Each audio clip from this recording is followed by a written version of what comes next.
primeira apresentação é da Anne Egídio, que vai falar sobre...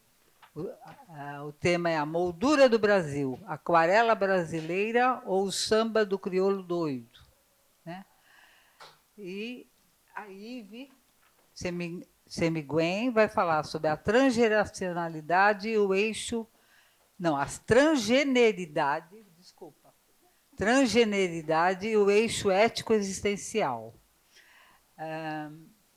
Então, a Anne Egídio é psicanalista, membro do Departamento de Psicanálise do Instituto Sede Sapiense, proponente e uma das coordenadoras do Grupo de Trabalho Pesquisa e Intervenção A Cor do Mal-Estar, Psicanálise e Racismo, da invisibilidade do trauma ao letramento, e integrante da Comissão de Reparação do mesmo departamento, mestre em Psicologia Clínica pela PUC de São Paulo.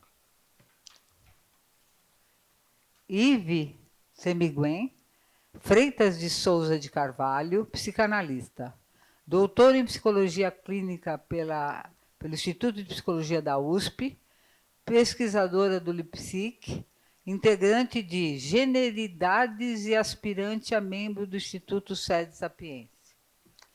Bom, então, nós vamos seguir a ordem da programação. Então, vai falar primeiro a Anne. Ok, Anne? Ok. Olá, boa tarde. Um minuto, vocês anotem as perguntas, os comentários, para a gente depois vai abrir uma discussão, tá ok? Olá, boa tarde a todas e todos. Eu me apresento como uma jovem, velha psicanalista, que eu já sou uma senhorinha, mas eu comecei a enveredar pelo campo da psicanálise já depois dos 50 anos, né? Trazendo a inquietação que a sociologia e política não respondeu para mim, que é entender os atravessamentos, o funcionamento e a criação de subjetividades dentro de um contexto de violência racista. É essa a minha pesquisa, é isso, aquilo que eu persigo em psicanálise. E aí eu vou procurando, dentro daquilo que eu vou estudando, tem uma questão sempre. Então, quando eu penso em espaço potencial, eu fico pensando para quem? Né? Quais são as condições necessárias para que se crie um espaço potencial num país que tem mais da metade da população negra e que vive, a grande maioria dessa população, num estado de exclusão, né? E, ao mesmo tempo, eu funciono como um corpo denúncia, porque aqui nesse espaço tem eu, não sei se ele se autodeclara negro, eu e ele. Então, isso já me parece ser um sintoma, tá bom? E aí eu vou fazer uma questão em torno de duas músicas bem conhecidas, né? Tem uma que é um samba-enredo de Silas de Oliveira, um compositor carioca, mais para frente eu falo um pouco dele, que compôs o samba-enredo esqueci o nome da escola. Império Serrano, ele é o fundador da Império Serrano, e compôs esse samba, um samba cantadíssimo por vários e gravado por vários compositores, e eu vou dizer para vocês já qual que é. E fazendo um contraponto com outro samba com viés satírico, que é o samba do crioulo doido, né? Então, vamos de história, vamos lá. Aquarela brasileira, não sei se vocês conhecem, né? Aquele samba que diz assim: vejam essa maravilha de cenário. Todos conhecem? É um episódio relicário que o artista, num sonho genial... E por aí vai. Não, pode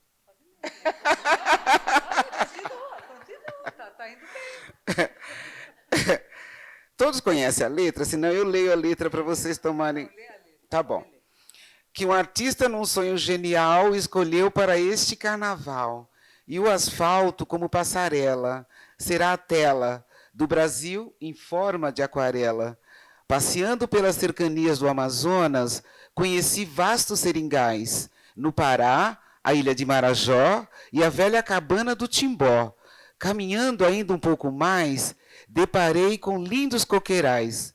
Estava no Ceará, terra de Irapuã, de Iracema e Tupã. Fiquei radiante de alegria quando cheguei na Bahia, Bahia de Castro Alves, do Acarajé, das noites de magia do candomblé. Depois de atravessar as matas do Ipu, assisti em Pernambuco a festa do frevo e do maracatu. Vamos para Brasília agora.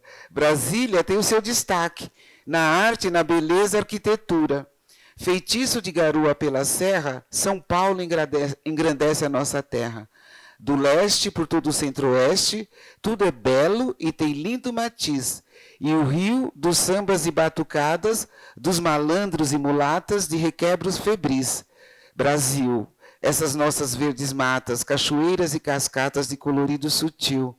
E este lindo céu azul de anil emolduram, aquarelam meu Brasil. Lindo, né?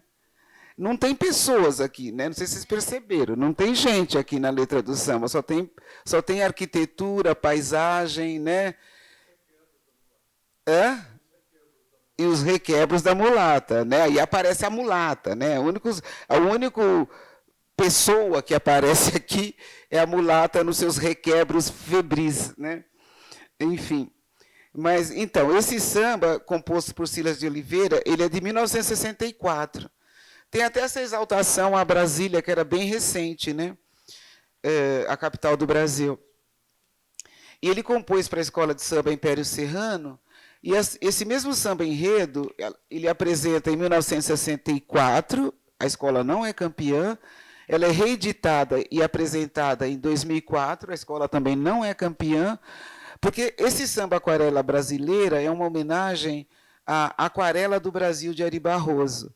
No dia que a escola foi desfilar, em 1964, foi no mesmo dia que o Ari Barroso morreu. E aí baixou uma bad na escola de samba que desfilou, mas não desfilou com aquela empolgação. Tem esse marco na história desse samba, né? Essa música ficou para a história, né? Reapresenta em 2004, mas também não ganha o Carnaval Império Serrano. Mas esse samba enredo é um dos mais belos sambas enredos que se compôs até hoje. Ganhou estandarte de ouro e tudo mais. Bom, eu considero importante também sinalizar que o compositor Silas de Oliveira era um homem negro que viveu entre 1916 e 72.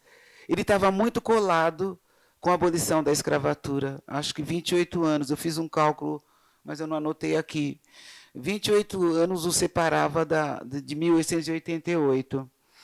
Ele frequentava todas as rodas de samba desde pequeno, contrariando seu pai, que era pastor e protestante. Ele foi um dos maiores compositores de samba enredo de todos os tempos e também foi o fundador da escola de samba Império Serrano. A letra a gente já viu aqui que é incrível, né? Ele vai desenhando, né, a maravilha do cenário, traça o colorido do Brasil de norte a sul, né? E vai dizendo que o artista, num sonho genial, escolheu para esse carnaval. O asfalto é a passarela e a tela onde será pintado o país, bonito pela própria natureza. Belíssimo samba que descreve o Brasil a partir de uma viagem imaginária, né? Um samba bem onírico, né? Destacando suas belezas naturais e seus aspectos culturais.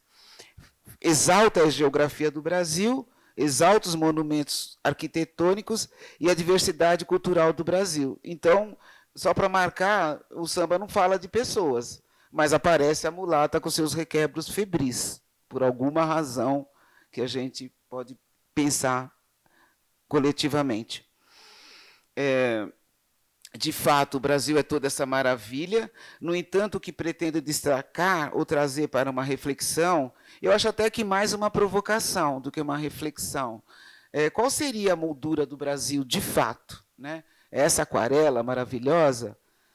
Aí isso me faz pensar num outro autor que, na mesma época, escreveu uma música que é uma sátira de um samba enredo, que não sei se a música em si se tornou um clássico da MPB, mas seu título, sem dúvida, virou sinônimo de confusão, que é o Samba do Crioulo Doido, composto em 1966 por Stanislau Ponte Preta, que é o pseudônimo de um jornalista chamado Sérgio Porto, muito conhecido à sua época, cronista e humorista do jornal Última Hora. Para quem é mais coroa, que nem eu, né, deve lembrar bem do Stanislau Ponte Preta. A galera jovem talvez não.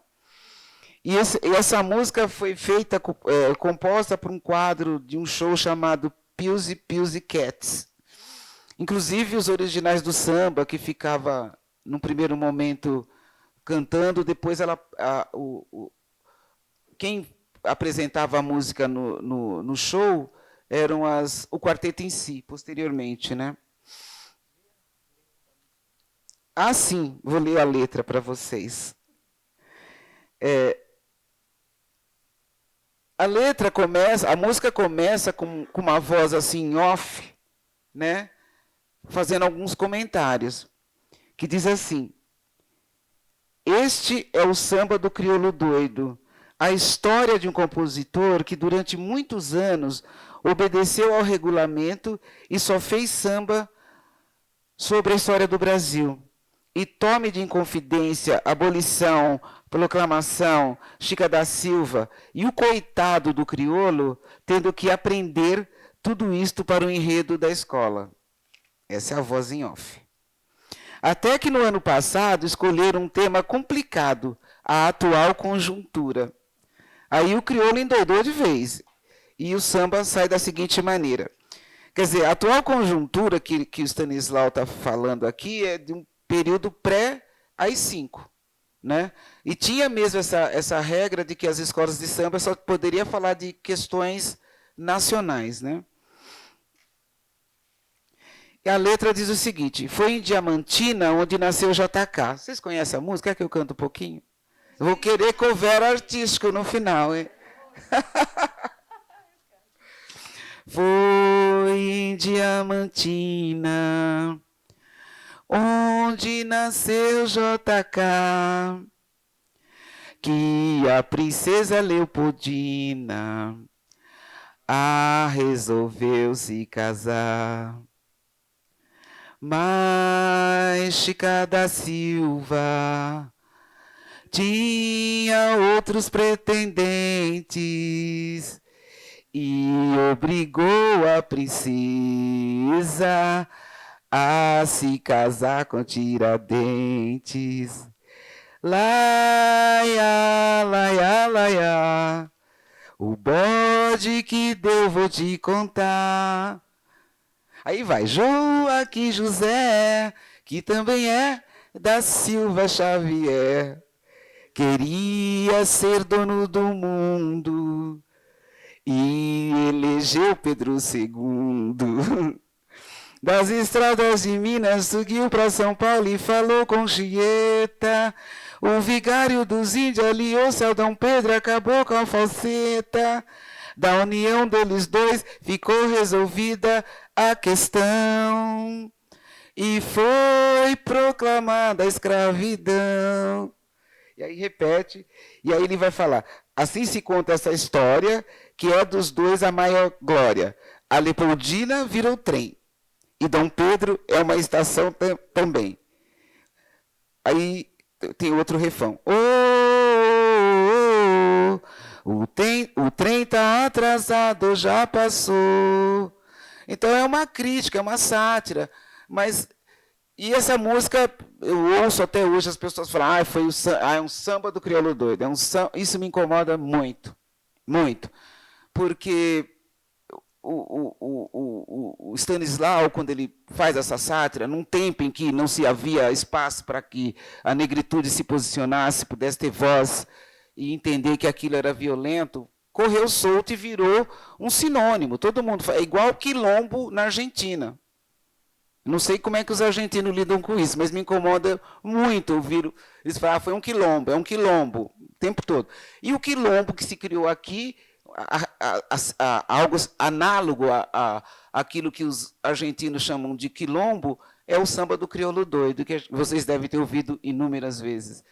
E isso é extremamente depreciativo, porque projeta, mais uma vez, gente, é sempre tela de projeção, um aspecto de que negros são pessoas que são confusas, que são burras, que não têm capacidade, que vive fazendo confusão, né? É isso que ele vai dizendo ali. E quem conhece escola de samba sabe que as pessoas pesquisam muito, né? Os compositores de escola de samba, apesar de ser pessoas simples, do povo, na maioria das vezes, eles pesquisam muito, eles estudam muito. Hoje em dia tem mais apoio ainda, né? Mesmo naquela época. E a gente não pode pensar num samba do crioulo doido num país que teve Cartola, que teve Pixinguinha, que teve o próprio Silas de Oliveira, né? Então, eu estou falando sobre isso até para reconfigurar essa expressão e dentro da perspectiva da que eu vou entendendo como letramento, para que vocês vão para casa e reflitam, quando tiver que falar isso, fala confusão, tá bom? Não fala samba do crioulo doido, por favor. Enfim, eu vou dizendo, né, que onde eu estava? Peraí, a letra é incrível. Aí eu vou fazer o contraponto, né? O samba do crioulo doido foi composto em 66, então ele é contemporâneo do outro samba maravilhoso, que é a Aquarela Brasileira. Como escritor e humorista, Stanislau Ponte Preta, ao satirizar o momento político pré-AI-5, em que as escolas de samba cariocas eram obrigadas a compor temas da história do Brasil, dará representatividade ao povo, porque o crioulo doido é o povo, se valendo de um personagem que ele qualifica como crioulo doido, que supostamente, por não ter entendido a atual conjuntura, tema hipotético para o samba daquele ano, e por uma suposta ignorância atribuída a esse crioulo e, de alguma maneira, aos negros em geral, produz um samba do ponto de vista histórico sem pé nem cabeça.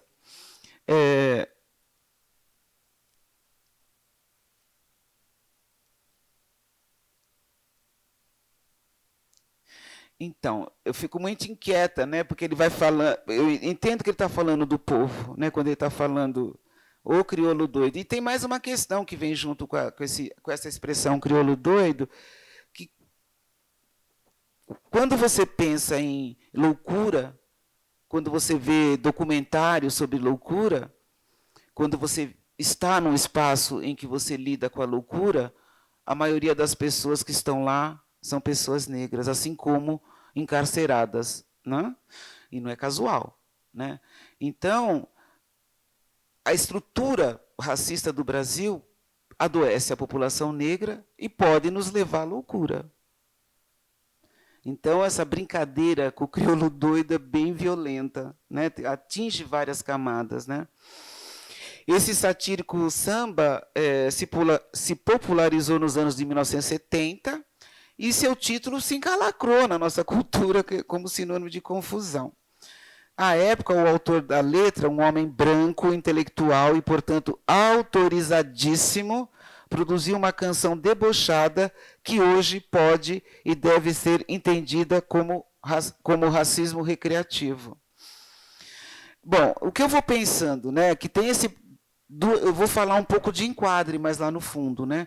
E trago essas molduras para pensar onde se enquadra o Brasil. O Brasil está mais enquadrado na moldura da aquarela brasileira, daquela letra maravilhosa, poética, com cores e tons, né, que produz uma aquarela onde o Brasil está sendo emoldurado, ou o Brasil está mais para o samba do crioulo doido? Qual que é a moldura do Brasil, de fato, né?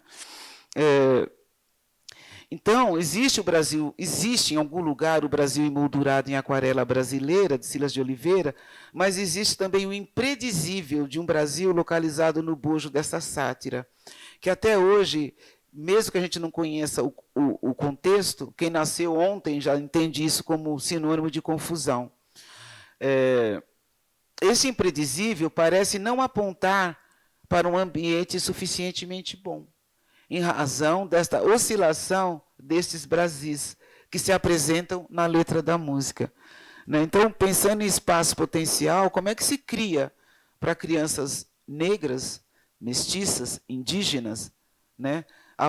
E olha que se cria, hein? Porque o Silas de Oliveira que escreveu o Samba Belíssimo, e ele é negro. Então, essa mãe, a mãe dele deve ter sido mais do que suficientemente boa, né? E também acho que existe um esforço interno muito grande, já que a gente, quando tem um filho, já sabe que ele vai estar exposto a um mundo extremamente hostil. Então, tem um esforço muito grande por parte dessa mãe, nem todas conseguem, porque depende da estrutura, mas no sentido de que esse filho consiga transitar pelo mundo. E cada agressão que esse filho recebe lá fora, ele volta e a gente restaura, e ele vai de novo, é agredido, a gente restaura, e assim vai. Até que ele possa sair pelo mundo e enfrentar essa hostilidade por ele mesmo, né? A questão que eu fico pensando, que eu acabei de dizer, né, é que esse espaço potencial entre o indivíduo e a sociedade, ou o mundo, em um ambiente atravessado pelo racismo, nessa sociedade que oscila como um pêndulo, né, entre esse espaço onírico e para esse outro espaço impredizível, é um real que insiste em associar mais da metade de sua população à ideia contida na paródia, né? E aí tem a questão que apareceu recentemente na política, que vai jogar a população preta novamente para esse lugar de suspeição, na medida em que aconteceu aquele incidente terrível, não sei nem se eu chamo de incidente, da questão do professor Silvio de Almeida, né? O impacto que causou na população negra é exatamente isso, né? Da gente ser lançado de volta, a gente nem conseguiu sair exatamente do não lugar. A gente conseguiu um espaço mínimo de fala, de acesso à universidade, de ocupar espaços até então supostamente não destinados a essa população. Aí acontece uma situação dessa, a população preta ficou muito porque a gente é lançado de novo, nem saímos, mas a gente é lançado de novo a um ambiente, a uma condição de suspeição, como se nós todos fôssemos ele, como se ele fosse meu pai, meu tio, meu primo, né? Quando tem situações similares com uma pessoa de influente, pública, branca, vocês se sentem responsáveis pela atitude daquela pessoa? Não. A branquitude tem individualidade. Nós, negros, não temos. A gente é um bando de gente. Qualquer coisa que aconteça resvala em todos nós. As pessoas não conseguem entender que eu, Anne Egídio, tenho o meu lugar no mundo, tenho uma forma de pensar e de lidar totalmente diferente do que... Qual é o seu nome? Ele, atrás, desculpa. Gabriel, que é um homem negro, é totalmente diferente. Assim como o da Lucila, assim como de qualquer um de vocês, né? Mas as pessoas entendem que nós somos uma única coisa. Inclusive, pacientes negros, muitas vezes falam para mim, então, meu pai de santo falou tal coisa, pressupondo que eu entendo tudo de candomblé. Eu estou entendendo, começando a entender agora. Mas pressupondo que eu entendo. E eu tenho que dizer, eu não sei, me explica, porque eu não sei do que você está falando. Entende? Até nós temos introjetado uma ideia de que nós somos todos iguais. Ou que todos nós somos bonzinhos. Todo preto é bonzinho. Não, não é. Todo preto é humano. E, portanto, ele vai fazer coisa errada. Como qualquer outro sujeito humano. E vai fazer coisas maravilhosas também. Mas vai fazer coisa errada também. Né? Então, tem essa questão de poder humanizar. Né? Até esse cara que supostamente cometeu uma coisa horrível, né? Sobretudo para nós mulheres, não dá nem para falar, que dá um asco, mas humanizando ele... Estou no tempo? Não, desculpa. Considerando que talvez ele tenha feito e que ele tenha que responder por isso, né? Depois de um julgamento que espero seja justo, a gente está humanizando essa pessoa. Né? Agora, já dizer que, sabia, preto no poder, só podia dar isso. Né? E outra coisa, eu vou fazer um comentário, já que entrei nesse assunto, eu acho que o grande equívoco dele foi se filiar ao patriarcado. O patriarcado é branco. Os homens negros precisam entender isso. O patriarcado não é preto. Dito isso, vamos voltar. Provocações, tá, gente?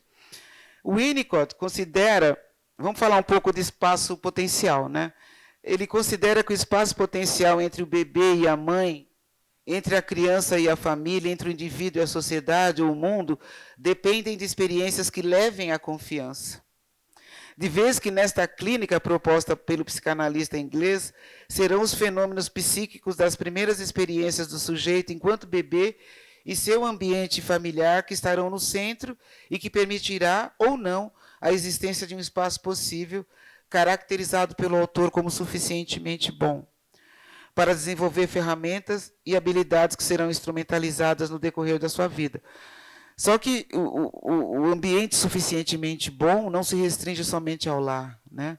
É preciso que haja um ambiente, um entorno suficientemente bom, né? E quando a gente pensa em população negra, quase, na maioria das vezes, o entorno não é bom, né? O entorno é nas bordas da periferia, muitas vezes em comunidade, muitas vezes aquilo que pode inspirar o vir a ser daquelas crianças é o tráfico, né? Então, e o próprio país, né, que denega essa violência que funda a nação, né? Então, o próprio país não é um ambiente suficientemente bom. A poesia de Silas de Oliveira coaduna com a capacidade que os poetas detêm de saber expressar melhor do que nós. Estou citando você, Rosa. Expressar melhor do que nós sobre o que a vida, sobre o que versa a vida, sobre a criatividade humana. Ser criativo é ver o mundo de um modo pessoal que resulta num quase recriar o mundo que se apresenta a nós, né? Que para a possibilidade, né, que a gente vê pela letra do samba de aquarela brasileira, parece que Silas de Oliveira recria o mundo que se lhe apresentou, né? Ele não nasceu num mundo belíssimo, né? Nasceu em Madureira, no Rio de Janeiro, viveu por lá. Mas ele recria esse mundo, criou-se essa possibilidade dele recriar um mundo que se lhe apresentou, transformando em cores vivas a moldura de um Brasil que não é suficientemente bom para cidadãos e cidadãs que são marcados pela cor de suas peles. De modo que, se de um lado temos o poeta Silas de Oliveira, que moldura e aquarela o Brasil, retratando a capacidade do brincar, redesenhar e colorir o país através de cores vibrantes, de outro temos Stanislau Ponte Preta, satirizando esse mesmo país e projetando em corpos racializados o que ficou de indizível entre nós, e seguimos entre uma moldura e outra, né? A gente está sempre meio para lá, meio para cá, né? Aí, falando em moldura, eu me baseei um pouco no ensaio do Massoud Khan. Essas molduras, né, que eu vou pensando que estão sobrepostas, né, elas estão protegidas, eu vou dizendo aqui, por um passe-partout, que, ao meu ver, seria a denegação, né? Tem alguma coisa no meio que a gente não consegue acessar a imagem que está por detrás daquele quadro. E me parece que é a denegação, como a gente não nega essa violência no país, né? E pensando nisso, eu vou procurar em Massoud Khan, no texto Regressão e Integração, no setting analítico, para pensar essa questão do que seria essa moldura, esse setting, esse enquadre, né?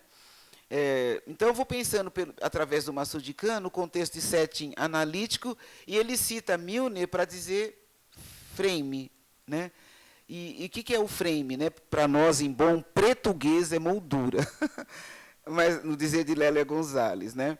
Mas ele vai dizendo, através de Milner, que a moldura é aquilo que viabiliza o completo desenvolvimento da ilusão criativa. Que ainda, segundo este autor, é o que conhecemos como transferência e contra-transferência, de alguma maneira, né? Num processo de deslocamento para examinar esse fenômeno do enquadre ou setting analítico, a partir dessa relação de transferência e contra-transferência na clínica que se propõe a compreender os efeitos psíquicos da violência racial. E eu fico pensando sempre em transferência e contra-transferência, porque me inquieta muito quando a gente vai pesquisar sobre alguma coisa que fale sobre racismo, tem pouco texto psicanalítico, e acho que tem um da Eliana Schuller-Reis, que fala do aspecto da transferência, dessa relação analista branco analisando negro. Não tem texto, não se fala sobre isso. E eu acho também sintomático não se falar sobre isso. Não é possível que a neutralidade, que eu não acredito, é tamanha que você está diante de um analista negro, desculpa, de uma analista analisanda ou analisando negro, e o psicanalista é branco ou branca, e está ouvindo aquela história devastadora e não sinta nada. Porque eu sinto. Escutando meus analisandos negros, é bastante difícil, porque é muito próximo, mais ou menos aquilo que todos nós vivemos durante a pandemia, de ouvir a angústia da pandemia, a angústia que nós também estamos atravessadas e atravessados por ela. Então, quando eu estou escutando uma pessoa negra, ela está contando uma história que é muito perto da minha. Ela está me relatando experiências que eu vivencio todos os dias. Entende? Como é que eu me distancio, né? Como é que fica esse processo de transferência, tanto do analista negro atendendo um branco, como um analista branco atendendo uma pessoa racializada? Não temos texto sobre isso.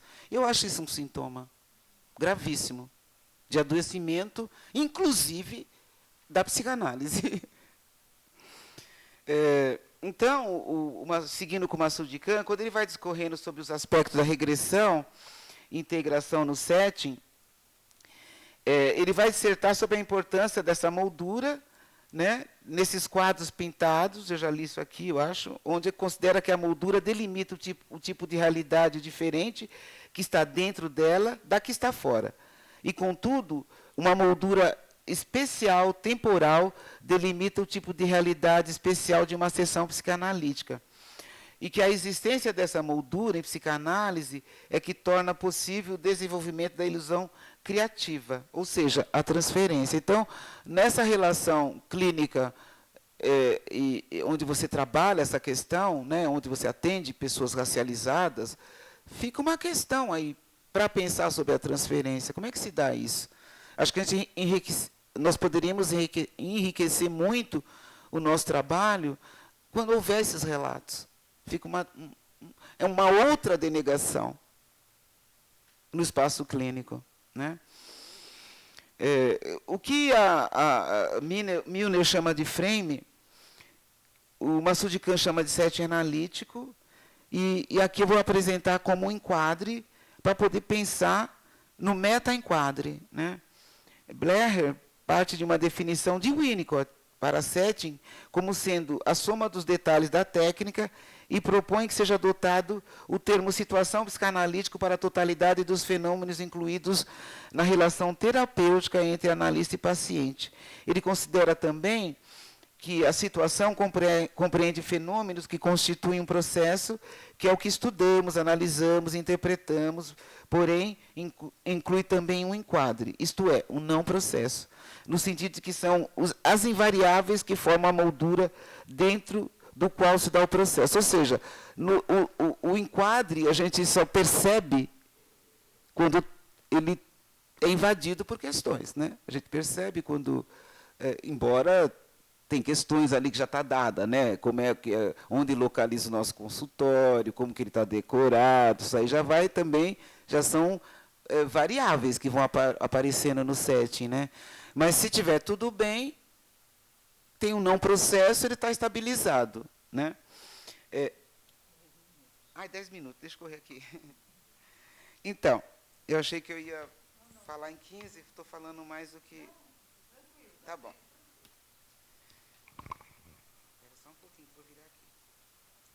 Ou seja, há uma estabilidade, um não processo que viabiliza a formação da moldura para que ocorra o processo. Pensando lá nos dois quadros, né, do Silas de Oliveira e do... né, tem uma instabilidade o tempo todo, né? Uma hora é uma coisa, outra hora é outra, uma hora está sobreposto, né? O Blair faz uma comparação com a simbiose existente entre mãe e bebê, como sendo uma espécie de imobilização do não-eu para que o eu da criança possa se desenvolver e que o enquadre tenha a mesma função. e serve de suporte, de moldura, porém podemos vê-lo, por enquanto, quando muda ou se rompe. De modo que o enquadre ou moldura ganha visibilidade quando as variáveis o atravessam.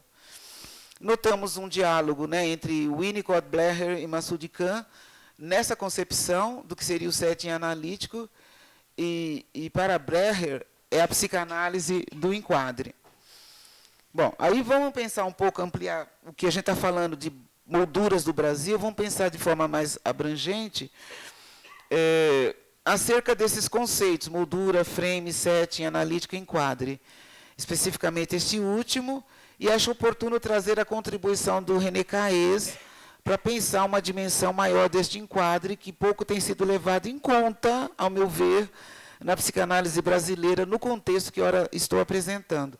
O Caes conceituou o sujeito como sendo sujeito do vínculo, tá bom, ou sujeito grupal, de vez que a gente, né, todos nós emergimos de um grupo familiar, e, nesse sentido, René Caes é um dos principais autores que sustenta que o sujeito do inconsciente é o sujeito do vínculo, do grupo e de um dado contexto. Ele vai partir da conceituação de enquadre de Blecher, né, Caes vai partir dessa conceituação, para recorrer à noção de meta-enquadre, ou enquadre do enquadre. E nos conta que todo enquadre é enquadrado por um enquadre que o contém, sustenta, atrapalha ou entrava. Considero importante esta concepção para que possamos compreender as relações de enquadres diversos, o psicanalítico da cura, o psicanalítico da supervisão, como base, né, para a gente pensar, e da própria instituição psicanalítica. Mas se a gente for pensar em termos de meta-enquadre, tem aquelas, esqueci o nome, matrioska, aquelas bonecas russas, uma dentro da outra, o enquadre seria mais ou menos isso, né? Então, eu estou lá no meu bairro, lá na Conchinchina, sei lá onde é que é, e aí tem um distrito maior que acopla, e tem o município de São Paulo, aí tem o estado de São Paulo, aí tem o Brasil, tem a América do Sul, e vai, né? Mas vamos pensar, vamos limitar ao Brasil, né? Se a gente, vamos nos limitar ao Cone Sul, que já tem uma grande diferença do norte, né, do globo. O prefixo meta, ele faz uso para conceituar, que o Caes faz uso para conceituar o meta-enquadre, é usado como sucessão no tempo e no espaço. E lhe interessa essa definição para se pensar após o evento acerca dos dispositivos de fundo, que enquadram os processos ou formações por nós observadas, que, via de consequência, lhe são pré-existentes. Penso que os dispositivos de fundo que devemos ter em mente são a família, o território em que vive o sujeito e, numa extensão ou enquadre mais abrangente, o país que vivemos. País que se funda a partir da violência contra indígenas africanos e seus descendentes.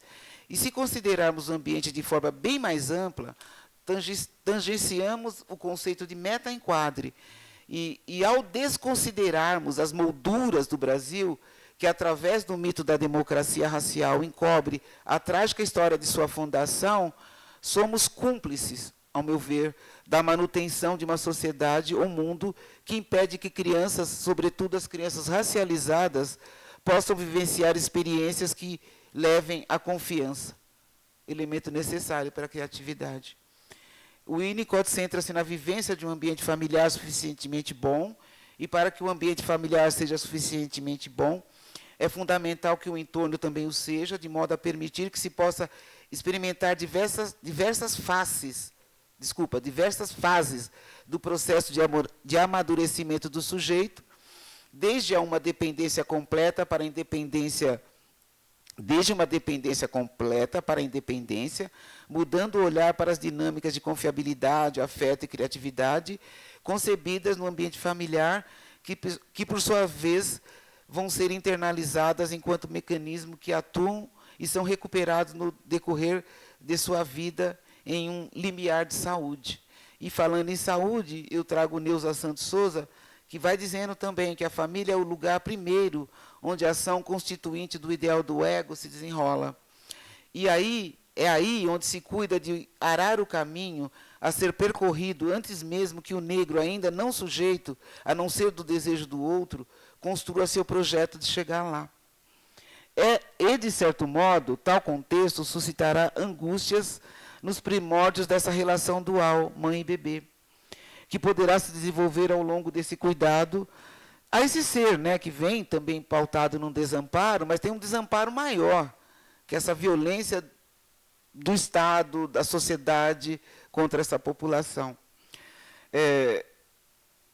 Eu vou chamando isso de ambiente tantalizante, né, que te oferece alguma coisa e te tira, te oferece e te tira. E aí vai dizer que o negro não se esforça o suficiente, por isso que não consegue. Né? Então, oferece alguma coisa e puxa, oferece e tira. Né?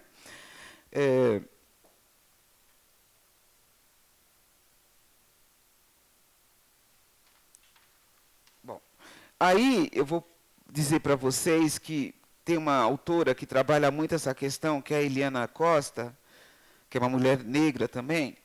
Ela vai dizendo que o enquadre da família, as regras familiares funcionam como meta-enquadre para o casal e para o sujeito singular. O enquadre de uma organização funciona como meta-enquadre para os pequenos grupos nela alocados. Os enquadres amplos, políticos, jurídicos, etc., operam como meta-enquadre para todos nós. Nas organizações, nas comunidades, nas famílias, na vida particular do sujeito. Essas constantes nos guiam psíquica e socialmente, até mesmo quando se trata da tentativa de mudá-las, rompê-las e superá-las. Né? Isto posto, considero, dizendo Eliane Costa, considero que no Brasil, dentre outros, o racismo é um dos meta-enquadre. Né? Ela considera o racismo como sendo um dos meta-enquadre ideológicos que estruturam os mais variados âmbitos da vida de todos que habitam esse país, não só dos negros. Né?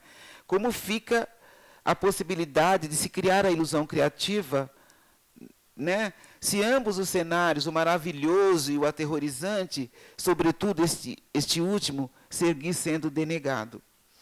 E deixo um recado, né, nesse sentido que eu venho trabalhando e pesquisando acerca da possibilidade da construção de uma clínica que venha contemplar os sujeitos que se apresentam em busca de uma escuta sob uma perspectiva decolonial, em que seja levado em conta a compreensão dos efeitos psíquicos da violência fundante deste país.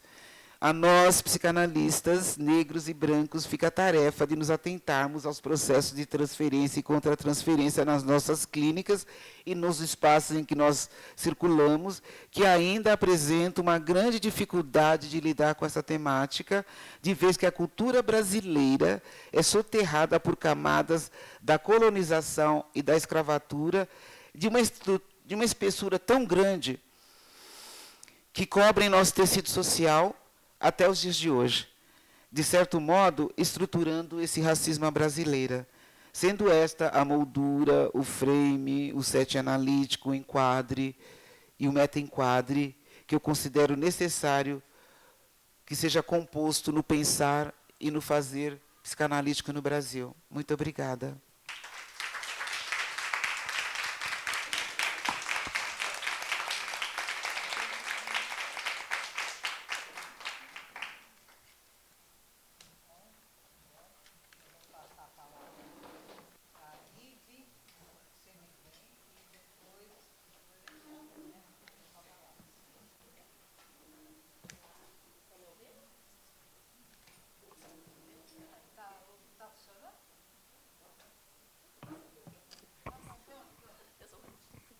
E agora? Ah, tá. Legal. Bom, vamos lá. Boa tarde a todas, todos e todes. É um prazer estar aqui hoje e ter a oportunidade de discutir temáticas tão importantes quanto urgentes, ao lado da colega Ana Egídio. Gostei muito da sua fala, Anne. E, apesar da gente trabalhar com arcabouços teóricos diferentes, eu achei que que vai se tocar em alguns pontos. Né?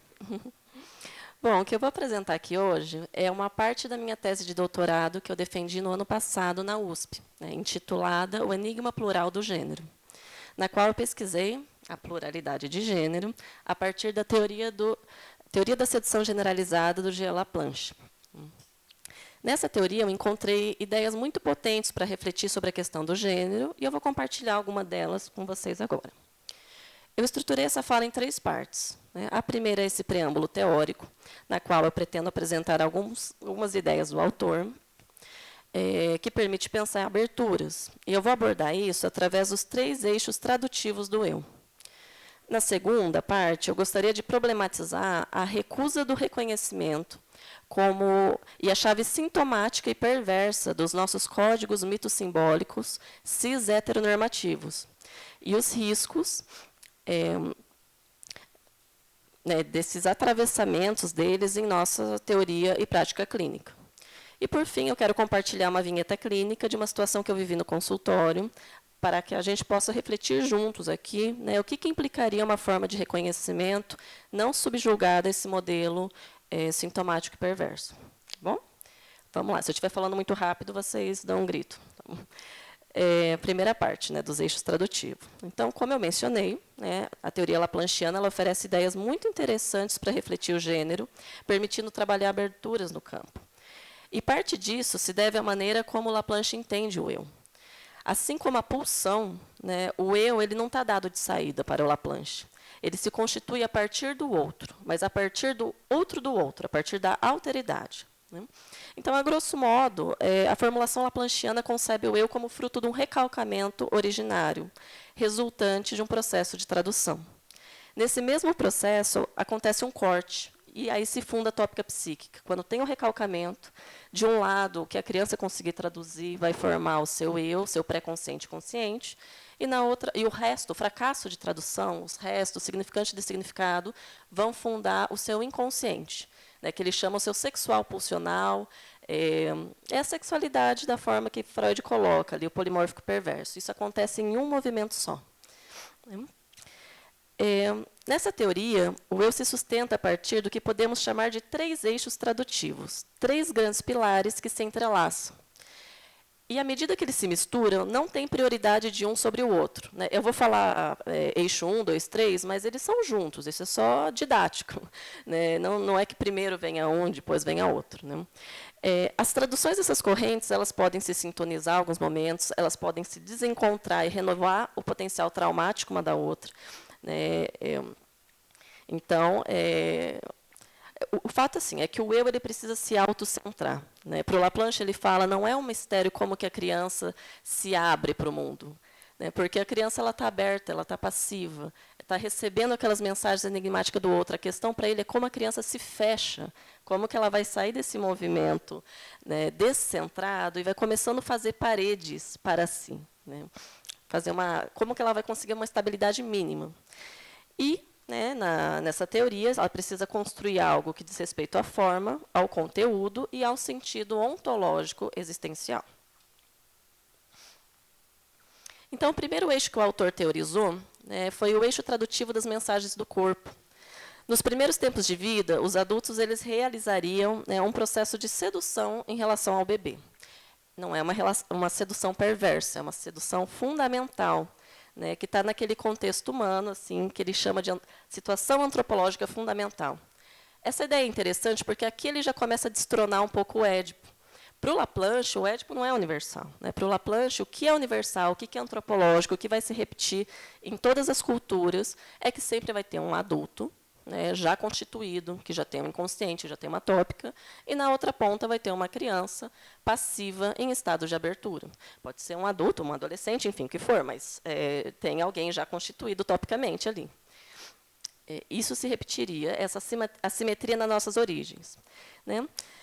Então, esse diálogo vai se fundamentar, a princípio, no plano do apego. A criança tem aquelas montagens inatas, ela vai procurar o calor, o abrigo, o alimento no corpo do adulto. O adulto vai lá, está prestando serviços autoconservativos, mas ele não pode desligar o inconsciente dele para cuidar. E quando ele faz isso, ele começa, a sexualidade dele vai sendo transmitida por mensagens. E ela vai recebendo isso como enigma, vai se marcando nesse cuidado corporal, no alimentar, no tocar, no cheirar o pezinho do bebê. Eu tenho um bebê, então eu cheiro muito o pezinho dele. Ele vai enigmatizando, ele vai deixando essas pequenas marcas, que vai virando zonas de excitação que a criança vai ter que traduzir. Então, só um exemplo, né? Uma mãe, quando ela amamenta, ela pode se sentir de muitas formas. Ela pode estar gratificada, ela pode estar preocupada, ela pode estar invadida. Tudo isso vai sendo transmitido, seja com olhar, né? Seja com,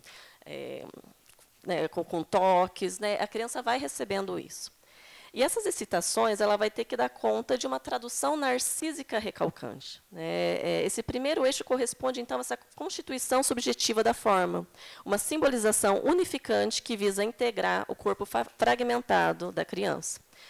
Só que esse movimento vai acontecer em paralelo com outro eixo, né, que é o eixo de designação do gênero. O segundo eixo tradutivo, o Laplanche teorizou lá em 2003, quer dizer, a teoria dele, acho que foi em 92 que ele lança os novos fundamentos, mas só em 2003 que ele vai ampliar a ideia de mensagem. E ele vai reconhecer que, ao lado dessa linguagem do corpo, das mensagens infiltradas nos cuidados corporais, vai ter também uma linguagem social. E as mensagens que esses sócios, o que é os sócios? É a pequena sociedade que rodeia o bebê ali, seriam justamente de designação do gênero. Diz que as pessoas próximas ao bebê realizam uma atribuição contínua de mensagem de gênero, um bombardeio de mensagem prescritiva. Eles fazem uma identificação por a criança. Então, antes da criança falar, eu me identifico como papai, eu sou homem que nem papai, eu sou mulher que nem mamãe, os adultos já vão identificando por ela. Né?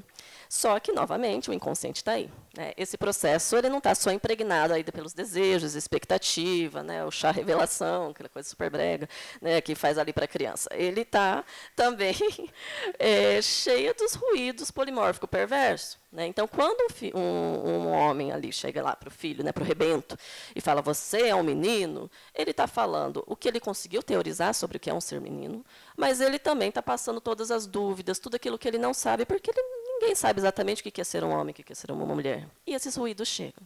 Por isso que o Laplanche diz que o gênero ele é primeiro e plural. Né? Ele chega antes da descoberta do sexo, dos genitais. Isso a criança vai descobrir muito depois. Né? Ela vai receber essa atribuição, ela vai receber essa pluralidade, e ela vai ter que dar conta de traduzir e organizar isso. Isso tudo acontecendo com o eixo do corpo. Tá? Olha como se mistura, só um exemplo. Estou com medo de abrir exemplos e depois ficar o tempo curto. Mas, assim, por exemplo, a forma que um adulto carrega um menino ou uma menina no colo. Pode ser, né, que uma menina vai carregar de um jeito que não apareça calcinha. Né, porque ali já tem os ruídos, que tem a vagina, um órgão penetrável, o que vão ver. O eixo do corpo está recebendo mensagens e toda hora, e essa infiltração também dos fantasmas de gênero. Bom, a criança tem um pipinão, né? Está lá, com um plural para resolver. Só que o Laplanche ele fala que esse adulto sedutor ele não está só enigmatizando. Né? Ele também, ali com os ruídos inconscientes, ele também vai oferecer códigos auxiliares de tradução chamados de mito simbólico.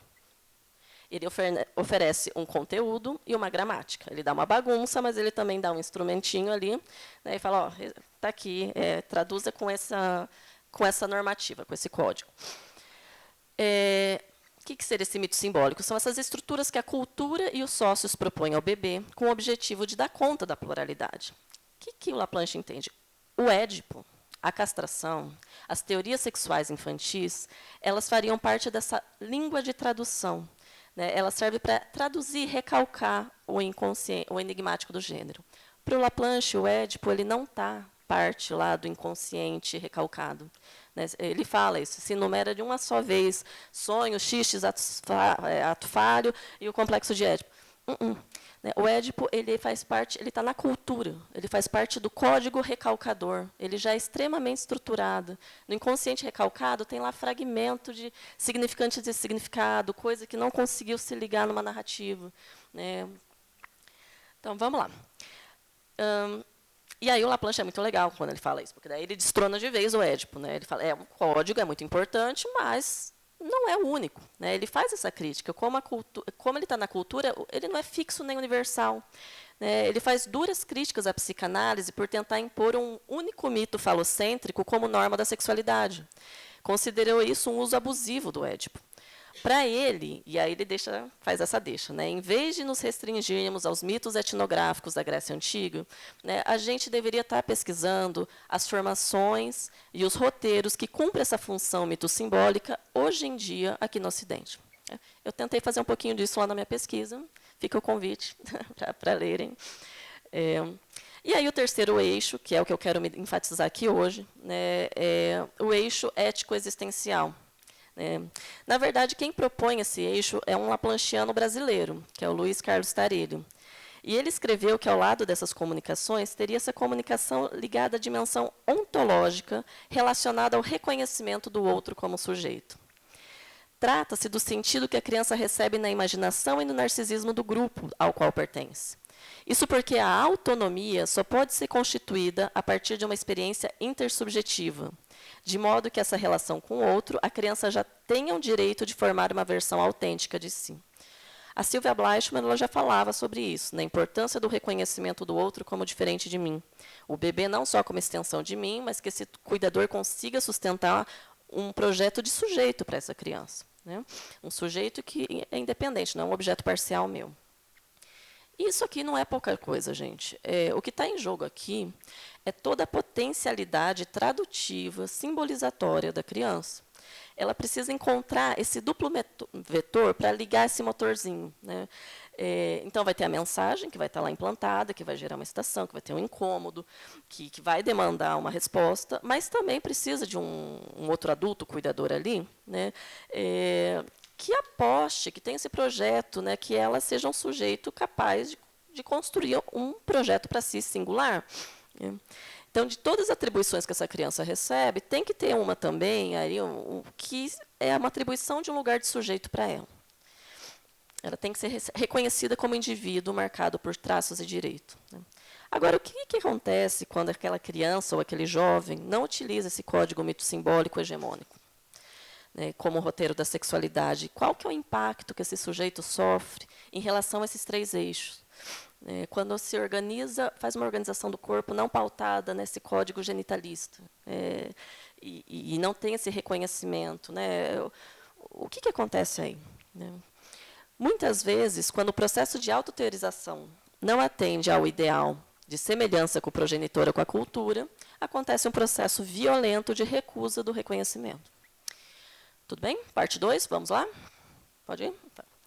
Se partirmos da premissa que o reconhecimento do corpo, do gênero e do direito de realizar uma tradução autêntica de si promove a conexão, a ligação e a vida, podemos inferir que a contraposição, ou seja, a negação ou o falso reconhecimento, implica em um trabalho em prol do desligamento e da morte do sujeito. Ao realizar desmentidos, não se deslegitimam apenas a tradução de um enigma específico, né, mas ataca toda a capacidade simbolizatória daquele indivíduo. Basicamente, negar o reconhecimento é agir em favor da morte do sujeito. E aqui nós podemos pensar nos alarmantes índices de suicídio, de tentativas de suicídio entre jovens trans. Né? Estudos indicam que, enquanto a média de adolescentes cis que tentaram suicídio é 14%, né, essa cifra ela salta para 41%, né, entre os adolescentes transgênero. Além disso, o Brasil continua sendo o maior número, pelo 15 anos consecutivos, que é o país que mais mata pessoas trans.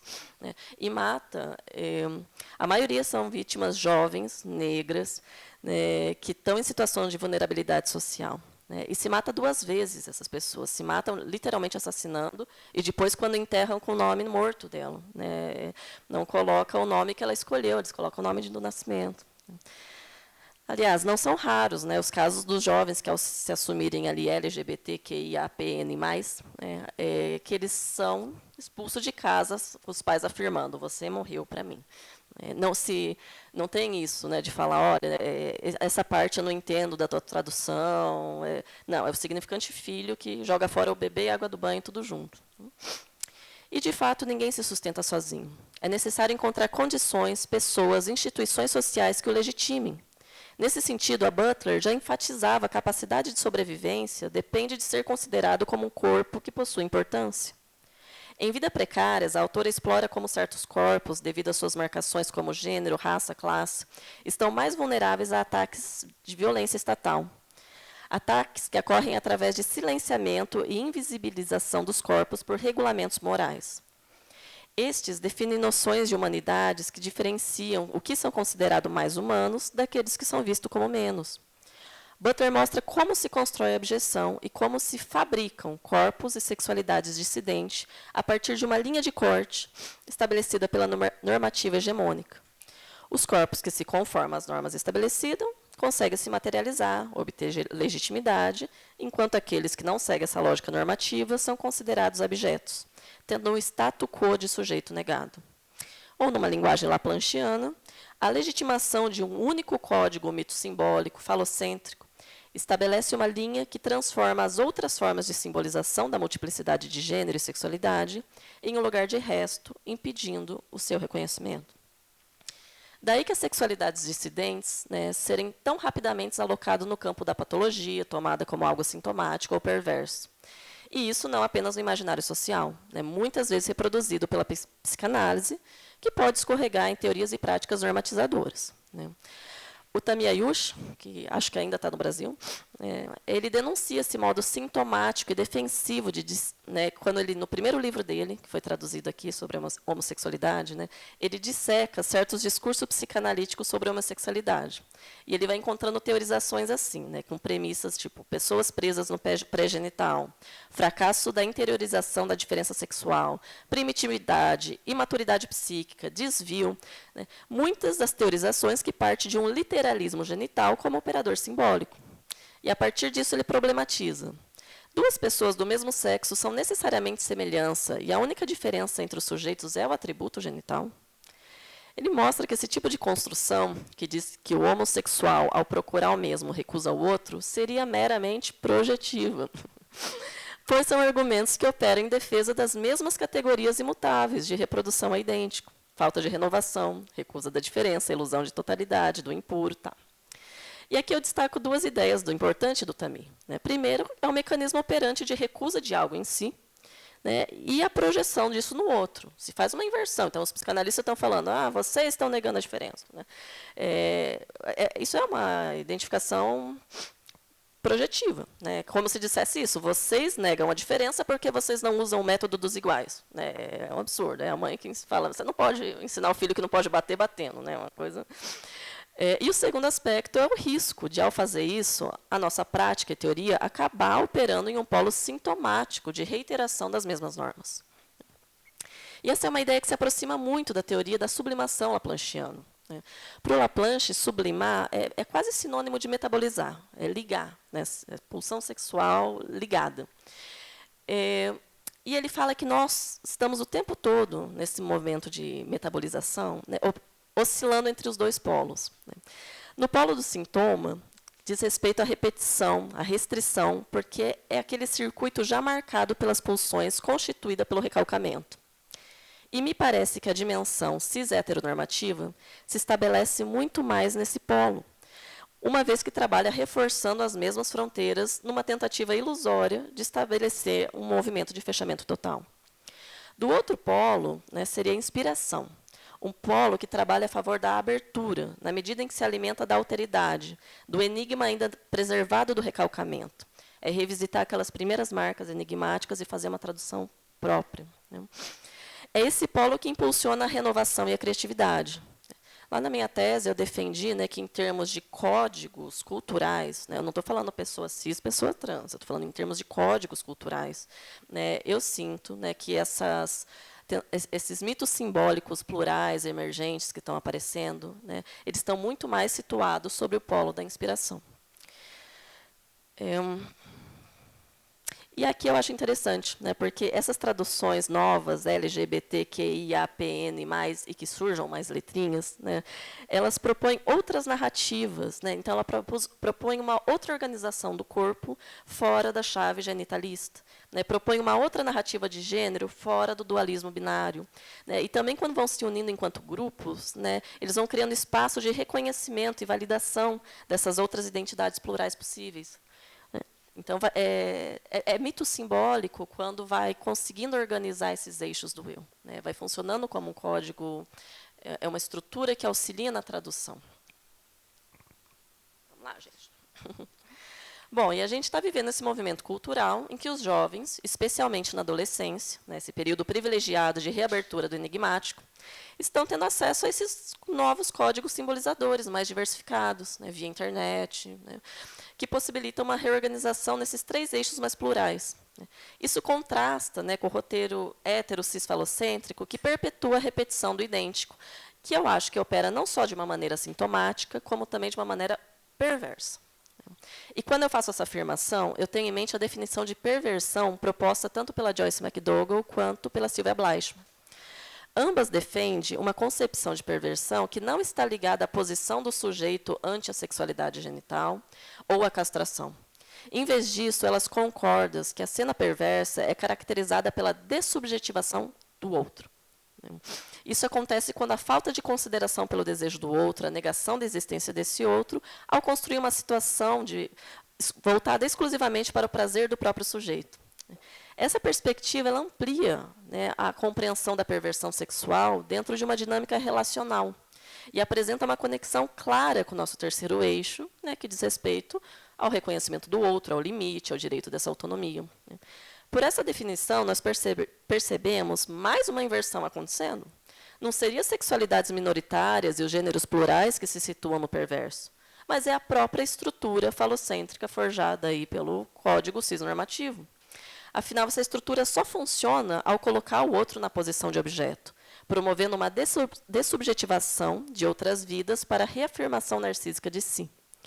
É uma lógica em que a violência sistemática e desumanizadora é perpetuada de maneira rotineira, naturalizada dentro da hierarquia fálica, impossibilitando o reconhecimento e, consequentemente, o encontro verdadeiro com o outro humano.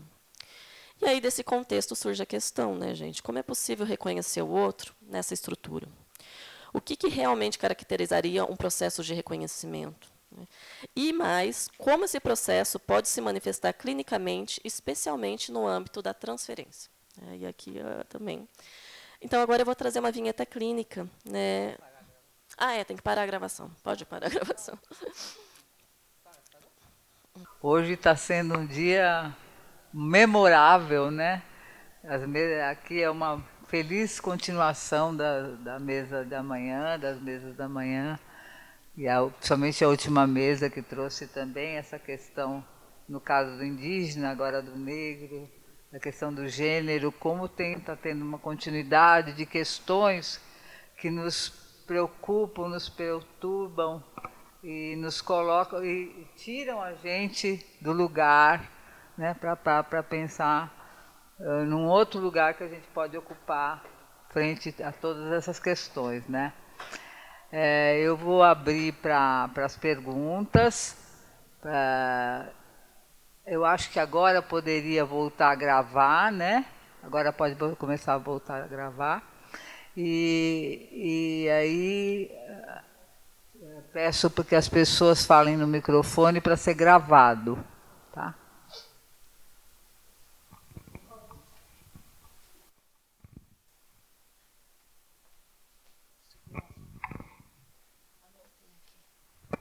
Então, eu gostei muito das 2 apresentações, achei ótimas.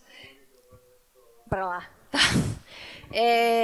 Então, para a Anne Egídio, eu acabei de ler O Avesso da Pele, que é o livro do Jefferson Tenório, e é um livro excelente sobre o que você falou. Não sei se você conhece, né? Então, e ele fala uma coisa de que ele é um menino negro que cresce e vai se haver com as questões na vida adulta, né? E no começo ele fala que dentro de casa ele não se sentia diferente, né? Ele começou a se sentir diferente quando ele saiu de casa. E aí ele foi estudar, foi para a escola, e aí ele começou a perceber que ele tinha alguma coisa diferente, porque dentro de casa ele fala claramente da confiança, né, de como ele era bem cuidado, de como ele tinha um vínculo bom com a mãe e tudo mais, né? E eu acho que isso nesse livro é muito interessante, né? E a segunda coisa que eu acho que também é importante no que você falou é assim, uma coisa que ele fala no livro, que é a questão da abordagem, né? Que como isso é uma situação muito diferente para a gente, quem é branco e quem não é. Né? A abordagem é quando o policial na rua chega e para e fala, né, para, né? Quero falar com você. Né? Para nós, no máximo que você faz é tira o documento, entrega. Para uma pessoa negra, vai para a parede e espera ser maltratado. Né? A princípio, é isso que acontece. E no livro ele fala, várias vezes durante o livro, mais uma abordagem.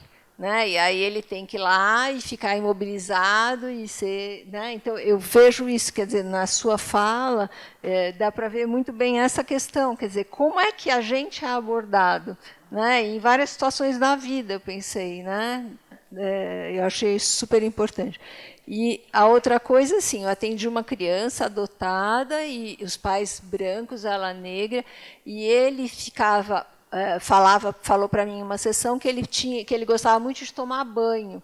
Né? Eu falava, é verdade, é bom, né? Não é bom, mas minha mãe não gosta que eu fique tomando banho, porque eu gosto de esfregar bastante para ver se eu fico branco, né?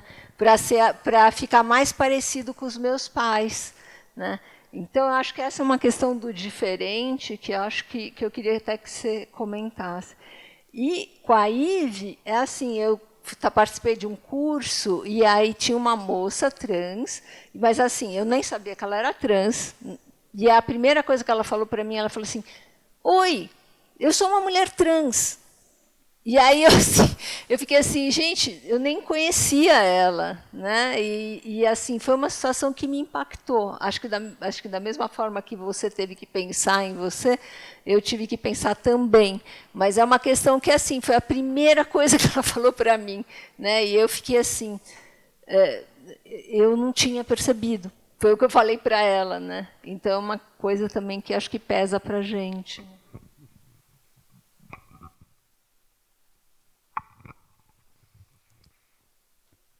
Essa questão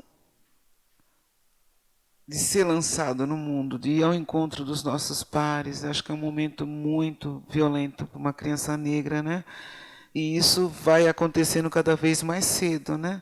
As crianças vão para a escola cada vez mais cedo. Realmente, dentro de casa está tudo bem. Ser amado, ser cuidado, né? O Fanon fala isso, só que ele diz que uma criança negra lá na Martinica é uma criança normal e vai correr tudo bem com ela até que ela vai para a França. Mas no Brasil você não precisa sair daqui para se sentir estranho, rejeitado e não saber exatamente por quê, né? Essa é uma dimensão traumática dessa experiência, né, de você receber um choque que vem de fora, né, pela rejeição, ou pela agressão, ou pelo xingamento, um ataque ao seu corpo, ao seu cabelo, e que você não... A criança não consegue traduzir isso como estão fazendo isso comigo porque eu sou negra. Ela não sabe. Né? E, às vezes, ela encontra um ambiente suficientemente bom onde os pais conseguem, onde a criança sente segurança para levar aquilo como uma questão. Olha, na escola aconteceu isso. Às vezes o ambiente, às vezes os pais também não têm estrutura, porque a violência do racismo é tão grande que tem muitas pessoas que preferem fingir que não está acontecendo nada. E uma criança que nasce num ambiente em que os pais denegam essa violência, a criança já percebe que não tem espaço para escuta, não vai falar nada. E isso vai agravar essa experiência traumática. Né? Agora, quando a criança é acolhida, alguém vai na escola, ou vai no ambiente onde ela foi agredida e pontua, né, que aquilo não deveria ter acontecido, ela volta a ter credibilidade. E quando a gente não faz isso, você está você disse isso também, você está descredibilizando não a ação que ocorreu, o fato, mas aquele sujeito. Né? Tanto que nas escutas clínicas que eu tenho, vários pacientes negros trazem a sensação de que não são bons o suficiente. Ficam sempre meio na dúvida, se acham uma farsa, que serão pegos a qualquer... Pessoas com formações incríveis. Né? Então, realmente, essa coisa da abordagem a um corpo negro é sempre de forma violenta. A polícia nunca para a gente e fala, oi, tudo bem, estou aqui procurando uma questão, será que você... Não. Ele vai te humilhar. Eu com 54 anos, eu não tenho pudor de contar, porque se a gente não revela, as pessoas não percebem a dimensão. Com 54 anos de idade, eu fui parada pela polícia na Avenida Francisco Matarazzo. Entendeu? Eu estava junto, sério, estava com um companheiro, um namoradinho que eu tinha na época, e eu vi a viatura vindo, e eu falei, caramba. Aí o cara que estava comigo era um homem branco, mesmo assim pararam, abriram todas as portas, e eu continuei andando, ignorei. Eu ia fazer uma caminhada no parque, continuei andando. A polícia veio assim, ó, com a arma assim, na minha cara. Você está fazendo o programa? Fez uma pergunta e uma proposta ao mesmo tempo. Entende? E eu tenho pavio curto, né? Agora tenho menos, a psicanálise me deixou mais calmo. Mas na época eu não era psicanalista, e eu tinha acabado de aposentar no Tribunal de Justiça, e eu fui obrigado a dar uma carteirada no policial. Eu falei, vou te dar o meu documento do tribunal, né? Não falei para ele que era. E quero que você leia frente e verso e pergunta novamente se você tiver coragem. Por que eu falei frente e verso? Frente estava a minha identificação, nome, RG, blá, blá, e verso estava lá, meu cargo e aposentado. É que aqui é uma zona de prostituição. Falei, olha, primeiro, prostituição não é crime. Segundo, acho que você está falando isso porque eu sou uma mulher negra. Não, imagina assim, ó. Falei, eu vou te pedir uma gentileza. Quando você encontrar uma mulher negra, você respeita. Não faça esse tipo de abordagem. E foi horrível, porque aí os filhos ficaram assustados, choraram. Ai, que horror. Vai na corregedoria. Para quê? Para eles me perseguirem e me matar? Não. Eu fiz o que eu podia ali naquele momento e faço isso no meu cotidiano, nesse novo caminho que eu encontrei, que é o campo da psicanálise, que é esse exercício de pensarmos a dimensão dessa violência, como que ela marca esses corpos, né? Atravanca as possibilidades. A criança negra, ela ouve uma quantidade de não inimaginável. Não corra, não põe a mão, não faz isso, não faz aquilo. Quer dizer, a capacidade de criatividade, ela está muito reduzida. Não fosse essa quantidade de nãos, né? Então, não sei se eu respondi sua pergunta, mas a gente vai olhando para esses lugares, né? Imagina a criança adotada por pessoas brancas, parece que não tem uma conversa nessa casa com essa criança, né?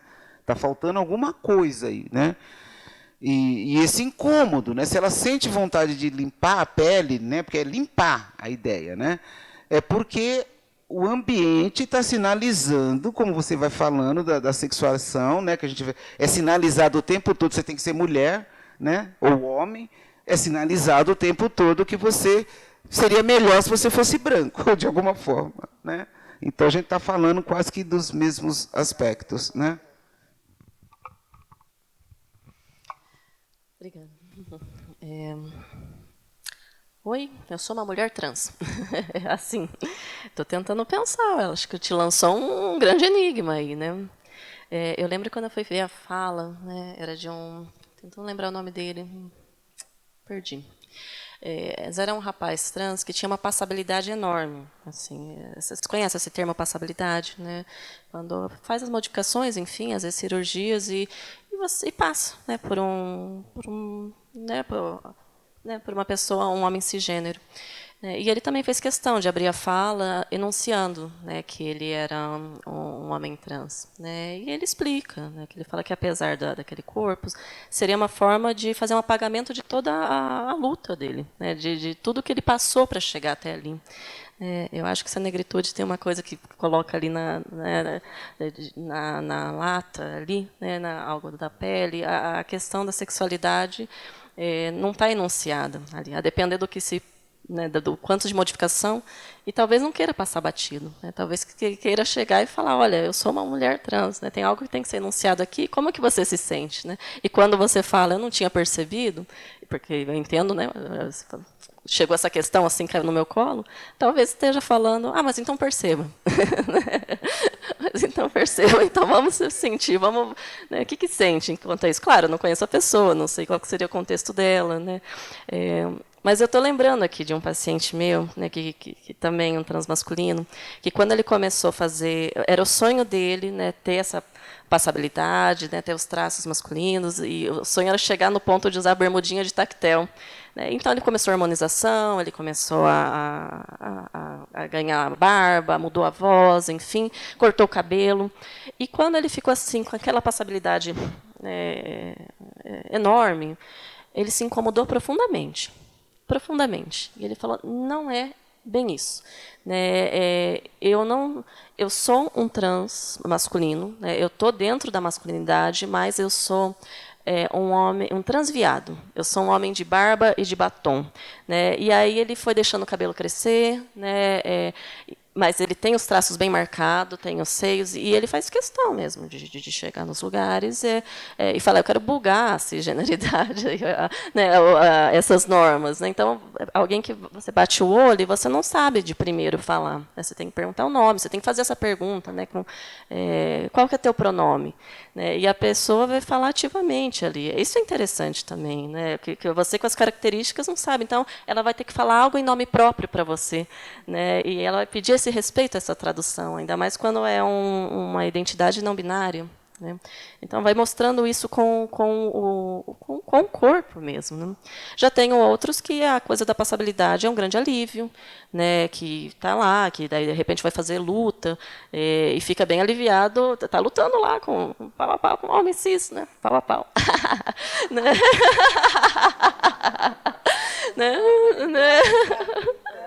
Né? E batendo, enfim, e tá, né? E nesse caso se sente muito bem, né? Muito, né?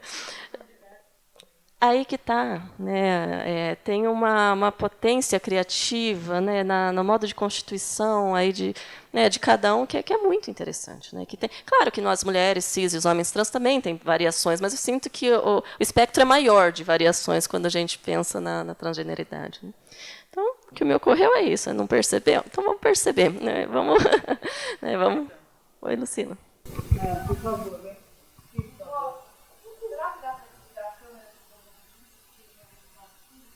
Por favor, você pode tirar a gravação, né?